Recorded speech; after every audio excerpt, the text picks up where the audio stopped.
Bonsoir. L'information du jour, c'est l'écotaxe, dont le Premier ministre, en fin de matinée, a décidé de suspendre l'application. Suspension nationale et sans limitation de durée, ce qui ne signifie pas pour autant suppression, a précisé le chef du gouvernement. Un peu plus tôt, Jean-Vincent Placé, sur BFM, affirmait, je cite, que si le gouvernement cédait, il ne faudrait pas qu'il s'étonne qu'il n'ait plus d'autorité sur rien.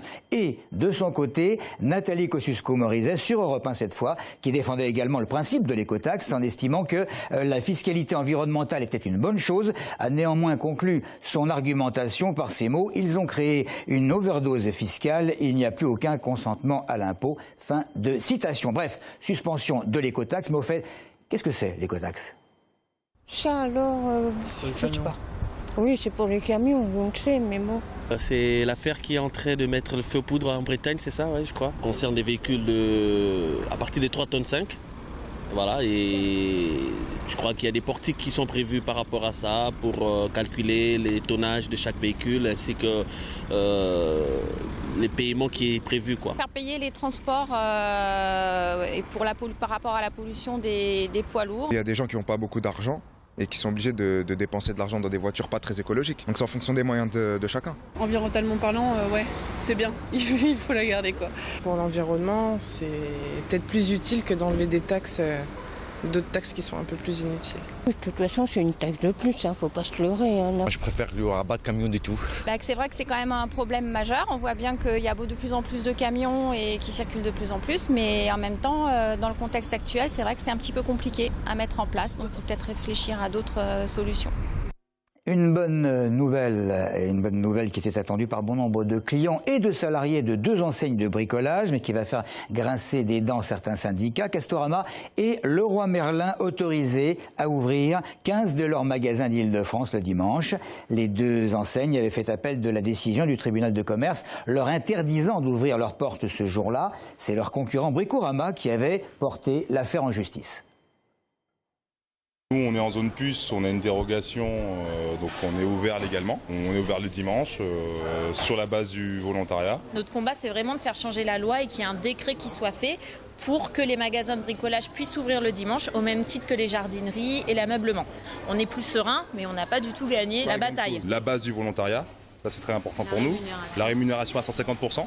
Et le jour de récupération en plus dans la semaine. Vous venez un dimanche dans nos magasins, il y a du monde. Enfin, il y a vraiment un besoin, je pense en région parisienne, que les magasins soient ouverts le dimanche parce qu'on a un rythme un peu particulier. Si on n'arrive pas à avoir ce qu'on veut, effectivement, ça veut dire qu'il y aura pas mal d'emplois, entre autres les extras, les étudiants, qui vont directement sauter, impacter.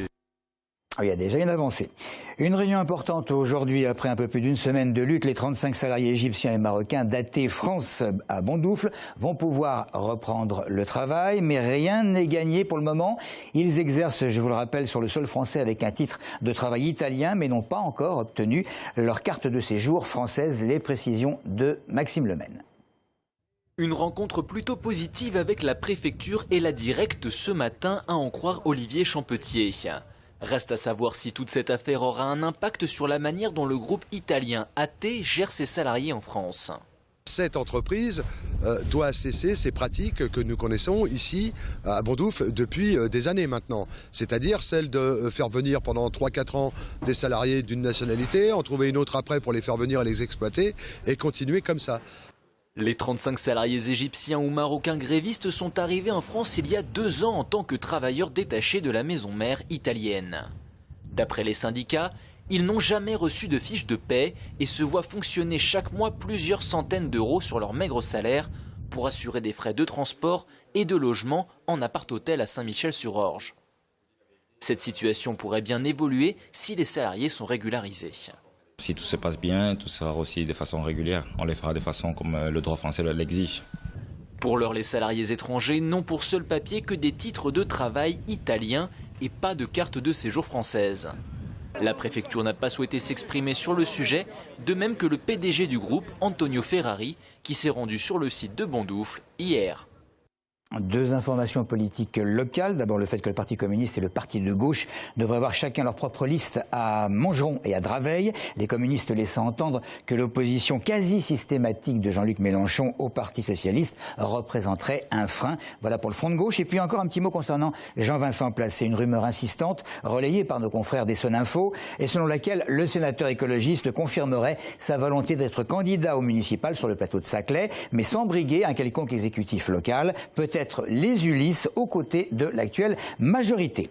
Aujourd'hui, c'était la journée mondiale contre les AVC, les accidents vasculaires cérébraux. À l'hôpital d'Orsay, une journée d'information était organisée autour de la diffusion d'un film et puis des échanges avec des professionnels. Le but de cette journée, c'est alerter sur les symptômes, mais aussi sur la nécessité d'agir très vite. Audrey Coll.